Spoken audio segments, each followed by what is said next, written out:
দেখতেই পাচ্ছ তোমরা এখন গঙ্গা নদীর অবস্থাটা, জলটা পুরোটাই শুকিয়ে একদম দূর চলে গেছে, কিন্তু এখনও কাজ শুরু হয়নি।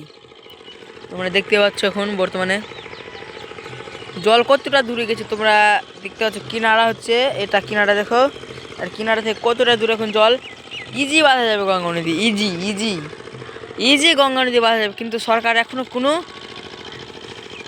দিচ্ছে না, রেসপন্স দিচ্ছে না আমাদের। যদি এইবারকার আর ভোট মার্ডার করা যায় তবেই গঙ্গা নদীর সফল হবে কাজ। কারণ কি, আমি দেখেছিলাম ভূতনি নামের একটা এলাকা আছে বড়ই, সেখানকার একবার ভোট বন্ধ করে দিল এবং সেখানে ঠিক কাজ হয়েছে।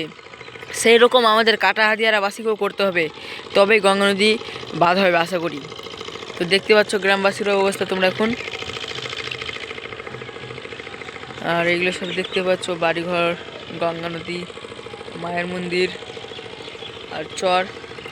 তো আজকের ভিডিও আর বেশি বড় করলাম না। এরকম গঙ্গা নদী ও গ্রামের ভিডিও দেখার জন্য আমার চ্যানেলকে অবশ্যই সাবস্ক্রাইব করে দাও। আবারও দেখা হবে অন্য ভিডিওতে, ততক্ষণের জন্য বাই বাই।